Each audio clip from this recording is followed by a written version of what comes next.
What is up everyone, welcome back for another video of Diablo 3. In this video we will be talking about the best classes in the next season, season 12. There has been some updates on almost all the classes. The reason for that is because Diablo 3 was dying and they also made the mistake by making the Necromancer too overpowered. So they came to the conclusion to redesign some skills, buffing a lot of classes and builds so they are just as strong as the Necromancer, which is a pro and a con in my opinion. The pro is we will probably see some new builds coming and people will be playing some classes all over again to test the builds out. The downfall is we only have like Torment 13. What will it be now? Maybe Torment 30, so that's pretty bad.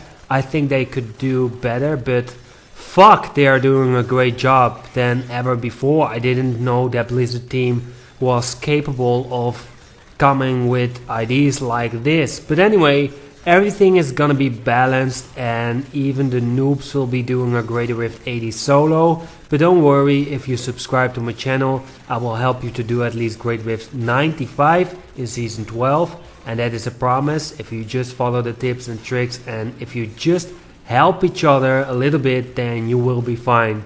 So I'm not gonna talk about tires or speculating on which rift level a specific build can do, because it depends on the player and how much time the player has played and how much time he's putting into the game. What I can tell you is what the best builds will be, because eventually you will play the best builds, because that's the reason of playing this fucking game. We have to follow the meta. So let's get started. First of all, let's talk about the Barbarian, which sucked in all the seasons except in season 12. He will still be the worst class in Diablo 3, but you can go very high in the Greater Rift levels. If you are a Bard player, then congratulations, he's getting buffed like crazy. It is the biggest buff in Diablo 3 history for a class. If you are gonna play the Barb, then go for the Whirlwind Barb. It's gonna be the best build for that class. I will make a video about it. Also, the Barb is still gonna be very useful to play as a tank in the 4-player meta. So he's becoming a little bit more useful than what he used to be.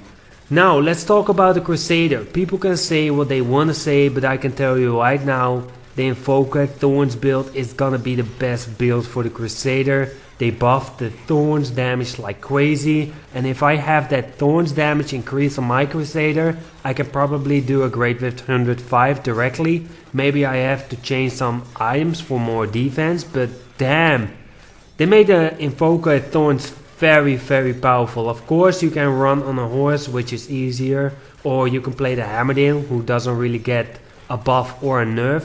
But I dare you to play the Invoker Thorns build. He's gonna be a lot of fun, and I'm gonna make a new guide for this build that everyone is gonna like. And I am a fucking Crusader fan, and I did some amazing things with that class.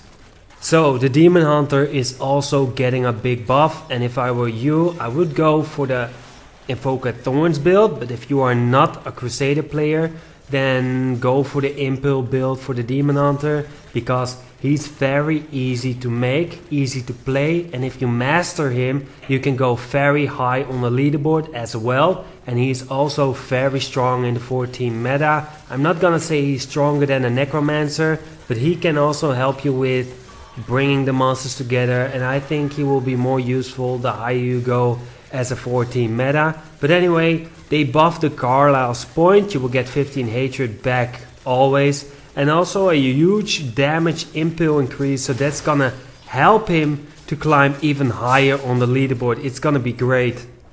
So for the monk, we still got the Raymond build, which is the strongest build for the monk.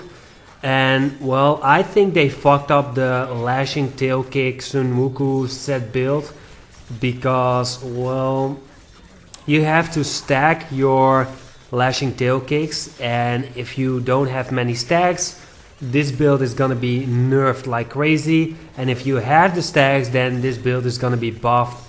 But if you adapt your playstyle and you play it a little bit different, then you can also climb the leaderboards even higher than before. But anyway, if you want to go for the strongest build, it's still the Raymond build. And as usual, you can also play the monk as a support. It is always useful to have a monk in your character list. I don't know how many characters you have, but if you have a slot and you don't have a monk, then make a support monk. So we still have the Necromancer. The Necromancer is still going to be very strong. They are not going to nerf him and people will keep playing him. He's also very strong in the 14 meta, but I just don't like the Necromancer since we had to pay for that class, which was free in the first place. So if you are a Necromancer player, then well, nothing is really gonna change. He will be just overpowered as he was. So now we are coming to the last class, that is the Wizard. Still the king of everything. He can go very high solo, but he's also viable in a team. He does a lot of damage, and in my opinion he's not that hard to build. So if you want to have a lot of fun and if you want to have a challenge, then go for the Wizard Archon build. That's just a fantastic build. Whatever. So these are the builds in season 12. I'm not sure yet when that season is gonna start. Probably in 2018. I was away for 2 long weeks, but I'm back. More content is coming. I'm gonna make a video of every build, also of the build which are not very good, but you can play whatever you want to play. It's about to have fun, and if you don't have fun playing this game, then you shouldn't play it. So I hope you enjoyed this video. If you are not subscribed, then what the fuck are you doing? Just subscribe now and leave a like, turn on the notifications so you won't miss out on any content videos. I'm gonna give you real shit and not some whack, crazy noob ass shit like Liker is doing. But with me you will go pretty far, and I can promise you I will do my best to bring you far. Anyway, next to this game I'm also playing Albion. I just started playing that yesterday. It is a funny game. I think it's like Diablo 3, only better, cheaper, and the maps are a lot bigger and there are more possibilities to do. I think it's a mix from RuneScape and Diablo 3. But anyway, if you play that game, then just leave a comment below so I can add you to that game. And if you wanna try that game, then go ahead. Maybe I'm gonna make videos about that also. But anyway, I will see you in the next video. Peace.